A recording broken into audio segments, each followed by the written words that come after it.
Hi, Lou here to talk about competition in tabletop and video games generally, but to ask if respect for player skill in tabletop games is disappearing.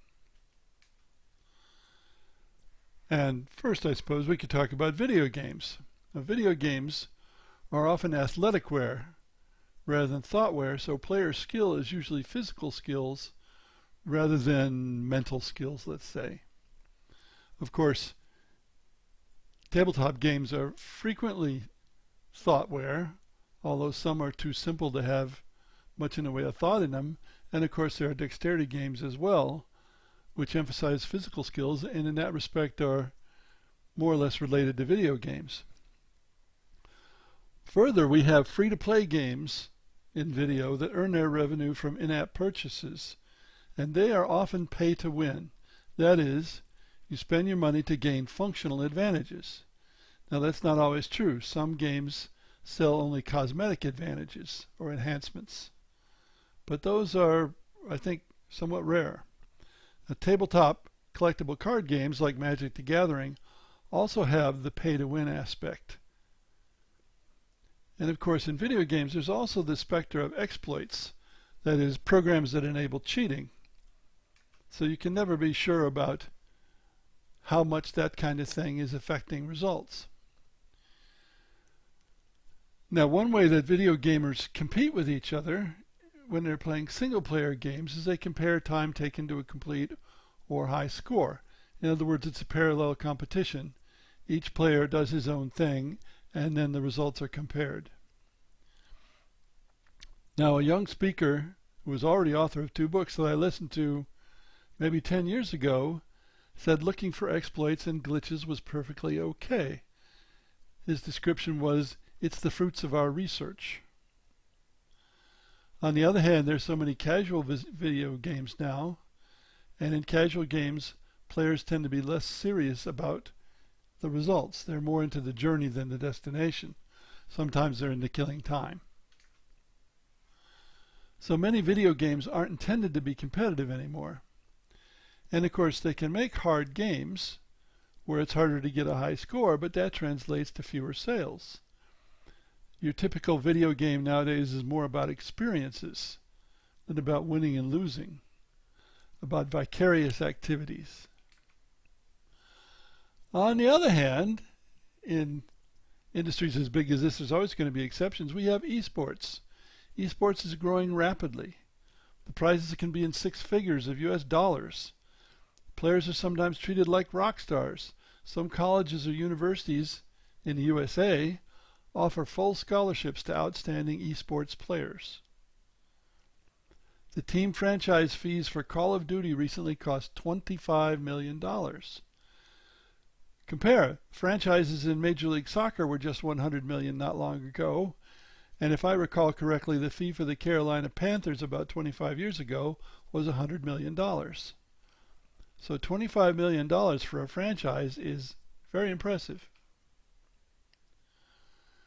We can also look at tabletop games where Magic Gathering's pay to win is much older than pay to win is in video games.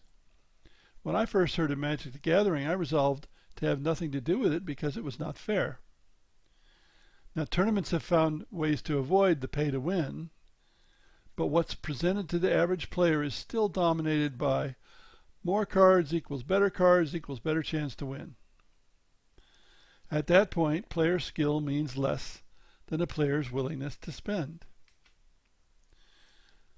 Notice how often players of Euro-style tabletop games, and sometimes even wargamers, will try to help the other players. That's not competitive, that's helping others explore the game, because many people play games to explore nowadays, not to be winners or losers. Because think about it, when players are strongly concerned about winning, you don't see much advice given, and I'm not counting negotiation games where the advice may be selective or deliberately wrong.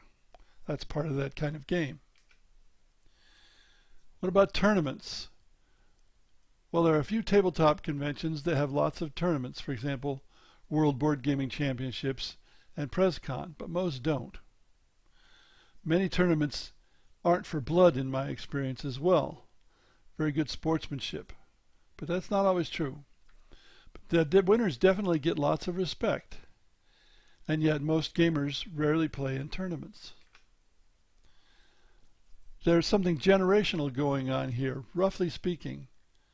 Baby boomers are accustomed to competition in games and respect good play. Gen Xers are more into the lone hero, single-player games.